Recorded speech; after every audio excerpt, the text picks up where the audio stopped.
அனைத்து உரிமை குரல் நண்பர்களுக்கும் வணக்கம். திமுகவுடைய மாநாடு, திமுகவுடைய பொதுக்கூட்ட மேடை அப்படின்னு மக்கள் கொஞ்சம் கூட திமுக மேல கவனமே செலுத்த மாட்டாங்க அப்படின்ற காரணத்தினால திமுக கட்சியில் இருக்கக்கூடியவங்க பாத்தீங்கன்னா புதுசாக ஒரு ஸ்ட்ராட்டஜியை உருவாக்க ஆரம்பிச்சிருக்காங்க. அது என்ன அப்படின்னா, அவங்களுடைய இருக்கைகள்லயே ஒரு மஞ்சள் கலர் பையில பாத்தீங்கன்னா ஸ்நாக்ஸ் மற்றும் வாட்டர் பாட்டில் இவை எல்லாத்தையுமே வச்சு போர் அடிக்காம அவங்க உட்காந்து பார்க்கணும் அப்படின்னும், அது மட்டும் இல்லாம பொதுக்கூட்டம் முடிஞ்சு போகும்போது அவங்களுக்கு பிரியாணி, 500 ரூபாய் பணம் அப்படின்னு அவங்களால என்னென்ன பண்ணி மக்களை அமர வைக்க முடியுமோ அவை அனைத்துமே பண்ணிட்டு வந்துட்டு இருக்காங்க. இது குறித்து சீமான் பாத்தீங்கன்னா செய்தியாளர்கள் சந்திப்புல திமுக கட்சியை பார்க்கறதுக்கு உண்மையிலேயே பாவமாக இருக்கு, இப்படி ஒரு கேவலமான விஷயத்துல அவங்க இறங்குவாங்க அப்படின்னு எதிர்கூட பார்க்கல அப்படின்னு சொல்லியிருக்காரு.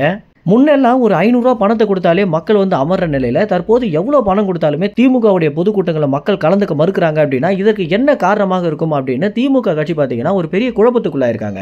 ஒரு 100 ரூபாய் கூட செலவு இல்லாம நாம் தமிழ் கட்சியால அவ்வளோ மக்கள் கூட்டத்தை கூட்ட முடியுது அப்படின்னா நம்ம இவ்வளோ கோடீஸ்வரங்களா இருக்கும், நம்மளால ஏன் கூட்ட முடியல அப்படின்ற ஒரு பெரிய கேள்விதான் உதயநிதி ஸ்டாலினுக்கு எழுந்திருக்கு. அதனுடைய ஒரு விளைவாக தான் பாத்தீங்கன்னா நம்ம இந்த மாதிரியான விஷயங்களை மேற்கொள்ளலாம் அப்படின்னு ஸ்டாலினுக்கு பாத்தீங்கன்னா உதயநிதி ஸ்டாலின் ஐடியா கொடுத்திருக்காரு. அது மட்டும் இல்லாம நிறைய நிர்வாகிகளை ஒன்று திரட்டி இனிமே நம்ம பொதுக்கூட்டம் போட்டா என்னென்ன விஷயங்களை மேற்கொள்ளணும் அப்படின்ற வரைக்குமே அறிவுரையாக உதயநிதி ஸ்டாலின் சொல்ல ஆரம்பிச்சிருக்காரு அப்படின்னு தகவல் கிடைச்சிருக்கு. அதனுடைய முதல் அறிவுரை தான் பாத்தீங்கன்னா இந்த மாதிரி தின்பண்டங்களை வச்சு மக்களை அமர வைக்கலாம் அப்படின்னு யோசிச்சது. இவ்வளவு பெரிய அரசியல் கட்சியாக இருக்கக்கூடியவங்க இந்த அளவுக்கு ஒரு காமெடி பீஸாக மாறுவாங்க அப்படின்னு யாருமே எதிர்பார்த்திருக்க மாட்டாங்க. ஏன்னா ஸ்கூல் காலேஜில் இருக்கக்கூடிய மாணவர்களை அமர வைக்கணும் அப்படின்னு ஸ்கூல் நிர்வாகம் என்னென்ன விஷயங்களை மேற்கொள்வாங்களோ அதை தான் பாத்தீங்கன்னா தற்போது இவ்வளவு பெரிய அரசியல் கட்சியும் பண்ணிட்டு வந்துட்டு இருக்கு. மேலும் இந்த தகவல் குறித்து என்ன நினைக்கிறீங்க அப்படின்ற உங்க கருத்துக்களை கமெண்ட்ஸ்ல தெரிவிங்க. நன்றி, வணக்கம்.